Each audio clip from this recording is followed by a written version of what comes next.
축산, 검혁전.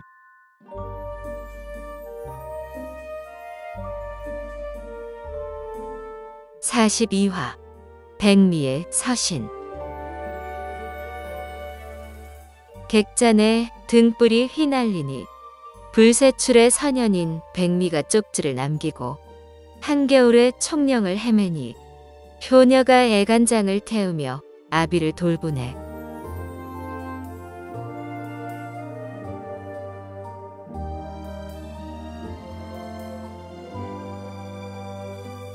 객잔 사람들이 눈치채지 못하도록 다시 창문으로 나와 방으로 돌아갔는데 이영경이 등불을 밝힌 탁자 앞에 앉아 뚫어져라 쪽지를 들여다보고 있었다. 아버지, 그 화상 만나보셨어요? 일영이 대답 대신 쪽지부터 확인했다. 응벽에라는 새 글자를 보니 방금 전 큰 방에서 본 그 쪽지가 분명했다.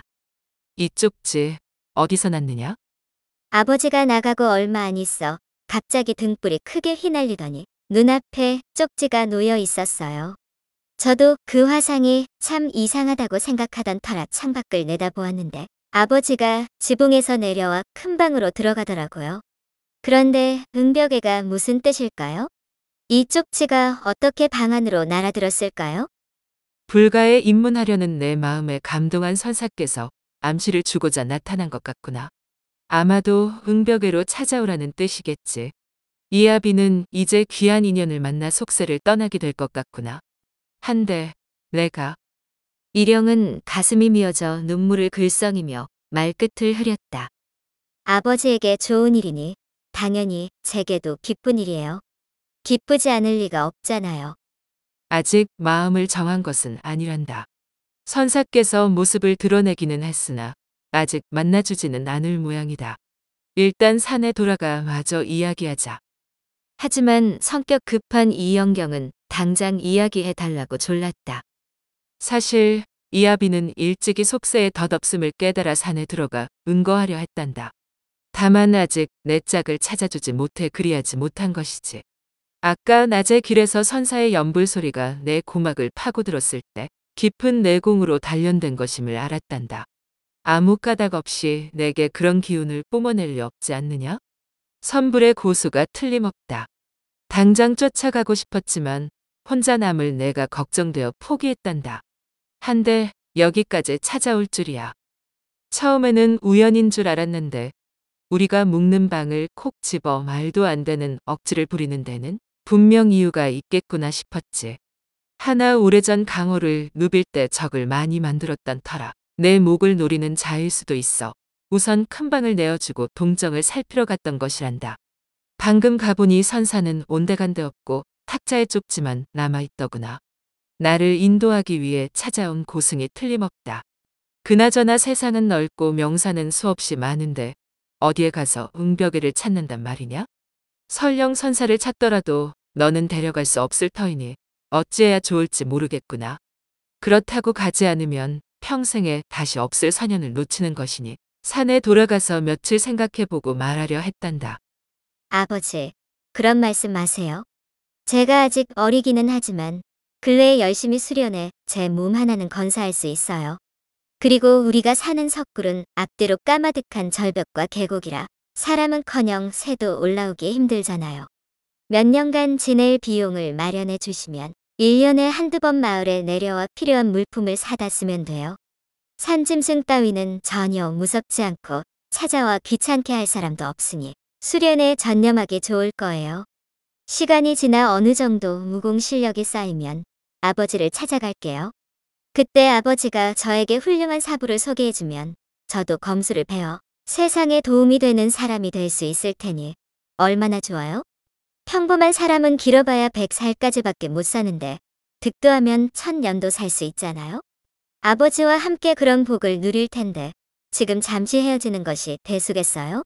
이별을 아쉬워하거나 저를 걱정하실 필요 없어요. 일영은 아비와 헤어져 홀로 지내야 하는 시련 앞에서 어른스럽게 말하는 어린 딸이 대견스러우면서도 마음이 미어졌다. 세상 일이 어디 뜻대로만 되더냐? 인적 없는 깊은 산에서 몇 년이나 홀로 지내기란 결코 쉬운 일이 아니란다. 시간이 늦었구나. 내일 산에 돌아가야 하니 그만 쉬려무나. 돌아가서 깊이 고민해 보도록 하자. 그나저나 수많은 산 중에 대체 어느 산에 가서 응벽애를 찾을꼬? 얼마나 먼 곳일지 가늠이 안 되는구나. 그 선사가 아버지를 입문시키려 찾아온 것이니 그렇게 인정물이 없는 분은 아닐 거예요. 아버지와 제 사정을 이미 알고 계실 테니 절대 아주 먼 곳은 아닐 거예요. 그러고는 허공을 보며 다소곳이 두 손을 모았다. 고매하고 훌륭한 선사님, 제 아버지를 받아주기로 하셨으니 이왕 자비를 베푸신 김에 저도 같이 데려가 주세요. 부디 저희를 힘들게 하지 마시고 어디 계신지 속 시원히 알려주세요. 아무리 생각해도 정말 모르겠어요. 일영은 천진난만한 딸의 행동에 웃음이 나면서도 착잡한 마음을 감출 수 없어 그저 어서 잠자리에 들라고만 하였다. 일영은 밖에서, 이영경은 방에서 용변을 해결하고 각자 잠자리에 들었다. 하지만 이영경은 응벽애를 찾을 방법을 궁리하느라 여념이 없었다. 일영은 머릿속이 복잡하고 지저분한 이부자리에서 희귀한 냄새가 진동하는 통에 쉽사리 잠들지 못했다.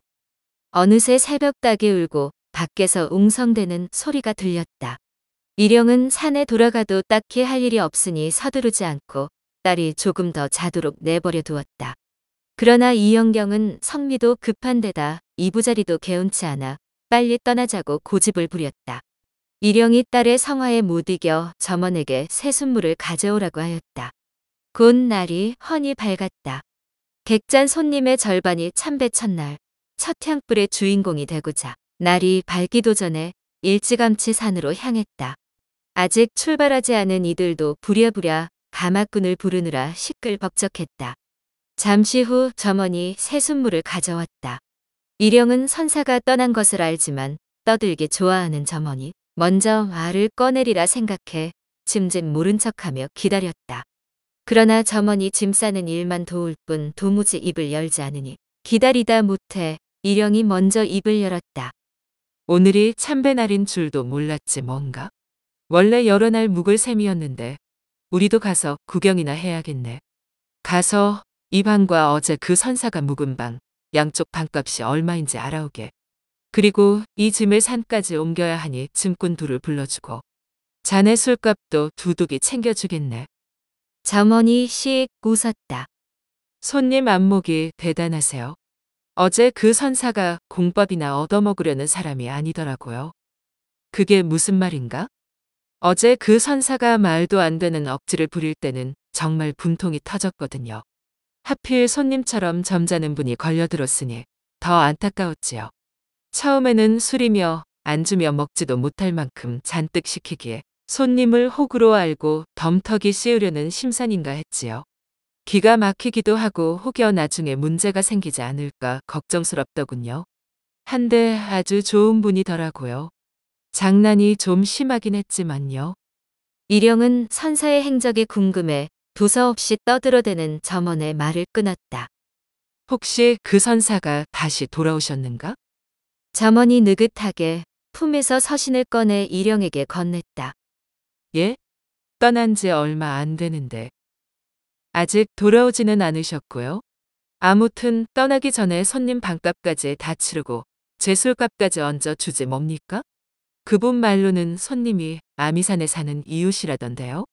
손님이 좋은 분이기는 한데 자기 절에는 오지 않고 다른 절에 시주하니 살짝 부화가 났대요.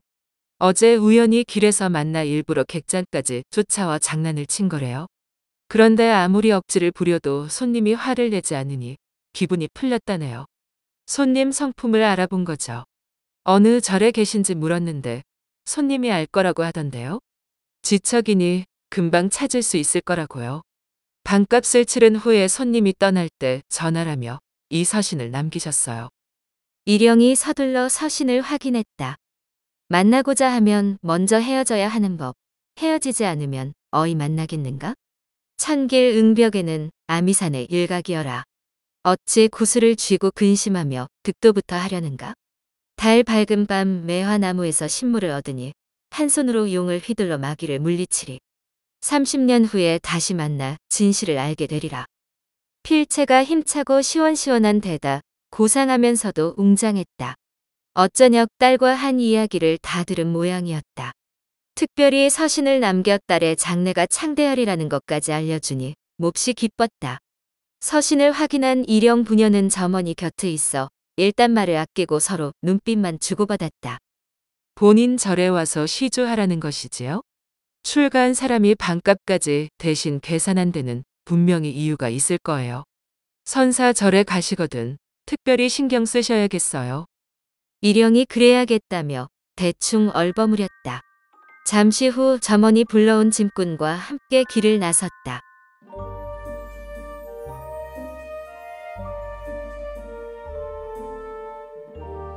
다음 화에서 이어집니다. 더 좋은 콘텐츠를 제작하기 위하여 구독과 좋아요, 알림 설정 부탁드려요.